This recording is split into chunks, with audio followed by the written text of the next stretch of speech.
আগে থেকে বলে আসছে ভারত বিভিন্ন দিক থেকে বাংলাদেশে ঘিরে ধরবে, সেটি যুদ্ধ বিষয়ে কোনো প্রস্তুতির জায়গা থেকে হোক কিংবা ব্যবসা বাণিজ্যের জায়গা থেকে হোক, ভারত বিভিন্ন দিক থেকে বাংলাদেশকে ঘিরে ধরছে।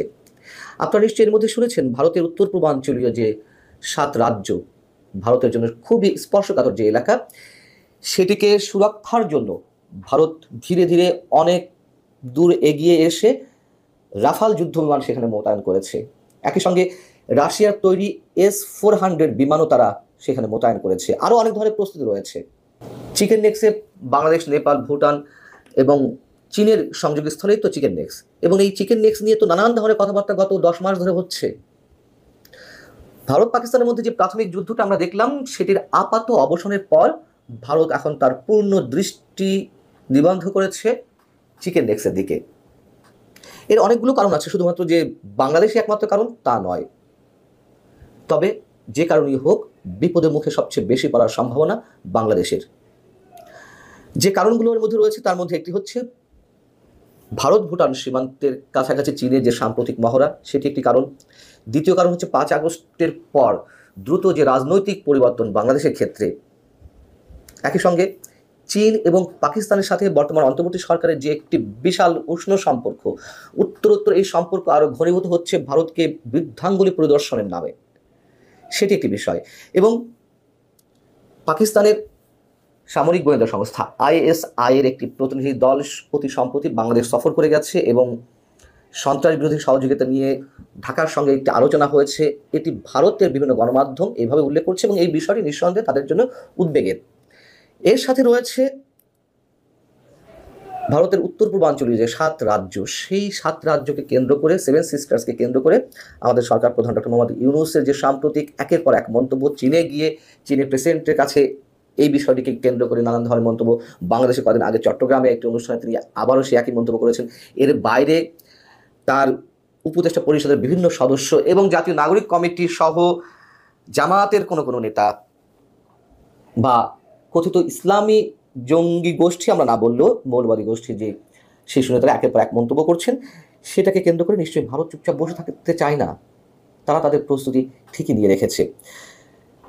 এর মধ্যে আরও একটি বিষয় হচ্ছে যে 3 দশক ধরে পরিত্যক্ত অবস্থা রয়েছে ত্রিপুরার কৈলাস শহরের বিমানবন্দর, এবং এটি ফের চালু করার উদ্যোগ নিয়েছে। কারণ লালমনিরহাটে আমাদের যে পুরাতন বিমানবন্দর, সেটি চালু করার উদ্যোগ নেওয়া হয়েছে। এরকম গুঞ্জন রয়েছে যে সেটির সব ধরনের আধুনিকায়ন বা সচল করতে চীনের সহযোগিতা নেওয়া হবে। এই যে চীনের সহযোগিতা নেওয়া হবে, তার কারণ এটি চালু হলে ভারত সীমান্তের মাত্র 15 কিলোমিটার দূরে চীন এবং পাকিস্তানের নজরদারি অতিমাত্রায় বাড়বে। সে কারণে ত্রিপুরার কৈলা বিমানবন্দর বা কৈলা শহরের যে বিমানবন্দর, সেটি চালু করার উদ্যোগ নেওয়া হয়েছে এবং এর মধ্যে ভারতের এক্সপার্টরা সেই বিমানবন্দর এলাকা পরিদর্শন করেছেন। এই যে নানান ধরনের যে উদ্যোগগুলো আমরা দেখছি, সেটি দিয়ে ভারত বোঝাতে চাইছে যে এটি শুধুমাত্র তাদের সতর্ক অবস্থা নয়, বরং যে কোনো দুঃসাহসিক কাজ, সেটি চীনের পক্ষ থেকে হোক, বাংলাদেশের ভূখণ্ড ব্যবহার করে বা বাংলাদেশের পক্ষ থেকে হোক, সেইগুলো শুধু মোকাবেলা করা হবে তাই নয়। প্রক্সি জোট, গ্রে জোন যুদ্ধ এবং প্রযুক্তি চালিত সংঘাতের এই তুমুল উত্তেজনাময় সময়টিতে ভারত একটি স্পষ্ট বার্তা পাঠাতে চাইছে যে করিডোর, চিকেন নেক করিডোর কেবল তাদের একটি পথ নয়, এটি একটি লাল রেখা, অর্থাৎ সেটিকে কেন্দ্র করে কিছু করা যাবে না। আমরা জানি যে চিকেন নেক মাত্র 20 থেকে 22 কিলোমিটার প্রশস্ত এবং এটির সঙ্গে ভারতের উত্তর পূর্বাঞ্চলীয় যে 7 রাজ্য, সেটির সঙ্গে ভারতের মূল ভূখণ্ডের একটি যোগাযোগের ব্যবস্থা। এবং ভারতের এই 7 সিস্টার্সের সঙ্গে ভারতের মূল ভূখণ্ডের যে যোগাযোগ বা পণ্য সামগ্রী আনা নেওয়ার বিষয়টি বাংলাদেশের মধ্য দিয়ে চালিত হয়ে আসছিল বেশ কিছুদিন ধরে, সেটিও ভারত সেটির উপর নির্ভর না করে ভারতের কলকাতা থেকে 7 সিস্টার্স হয়ে মিয়ানমার পর্যন্ত তারা একটি রুট করছে। 22,000 কোটি টাকা তারা এর ব্যয় ধরেছে। এখন বাংলাদেশ কি করছে? বাংলাদেশ ভারতের সম্ভাব্য আক্রমণ ঠেকানোর জন্য চীনের যে যুদ্ধ বিমান, যেটি দিয়ে ভারতের রাফাল বিমানকে ভূপাতিত করেছে পাকিস্তান, এমনটি বলা হয়, সেই যুদ্ধ বিমান কেনার উদ্যোগ নিয়েছে বাংলাদেশ। কয়টি বিমান কিনবে? বাংলাদেশে আর কি প্রস্তুতি রয়েছে?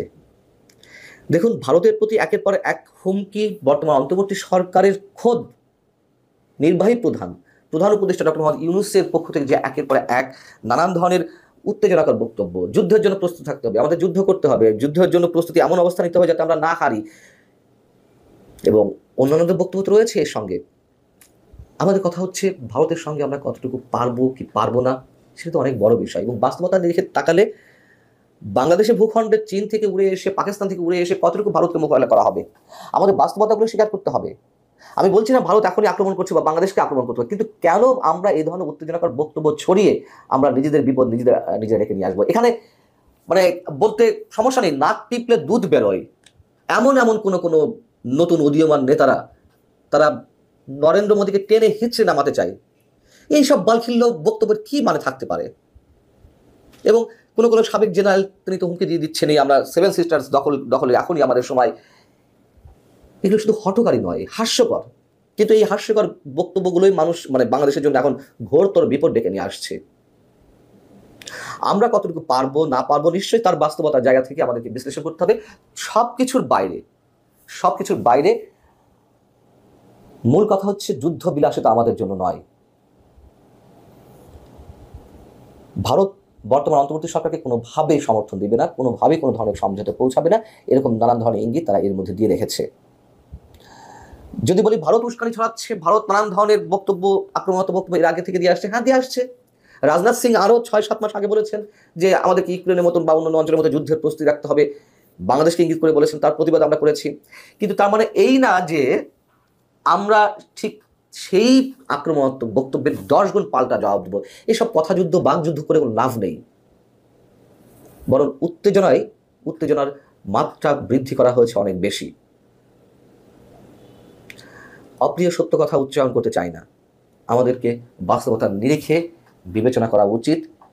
আমাদের প্রস্তুতি কতখানি, আমরা কতটুকু পারবো এবং কতটুকু পারি তা দেখানো হয়ে এক ভয়াবহ তথ্য উঠে এলো, তার বিরুদ্ধে একটা ভয়াবহ অভিযোগ দেখা দিয়েছে। সেই অভিযোগটা হচ্ছে সন্দেহজনক লেনদেনে প্রফেসর ইউনূসের নাম দেখা গেছে বাংলাদেশ ব্যাংকের তদন্তে।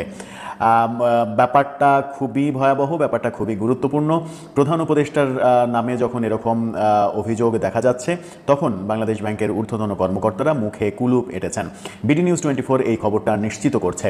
ভেতরের রহস্য কি তথ্য উঠে আসলো, অনুসন্ধানে কি পাওয়া গেল, কেন কর্মকর্তারা মুখ খুলছেন না? প্রধান উপদেষ্টা বলেই কি মুখ খুলছেন না?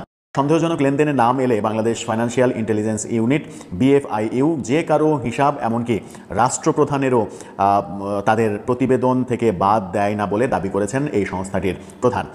BFIUর সন্দেহজনক লেনদেনের তালিকায় প্রধান উপদেষ্টা মোহাম্মদ ইউনূসের হিসাব অন্তর্ভুক্ত থাকা বিষয়ক এক প্রশ্নে একথা বলেন আর্থিক খাতের গোয়েন্দা হিসেবে পরিচিত সংস্থাটির প্রধান শাহিনুল ইসলাম। বাংলাদেশ ব্যাংকের মঙ্গলবার সংস্থাটির 23-24 অর্থবছরের প্রতিবেদন প্রকাশের সংবাদ সম্মেলনে গভর্নর আহসান এইস মনসুর বক্তব্য রাখেন।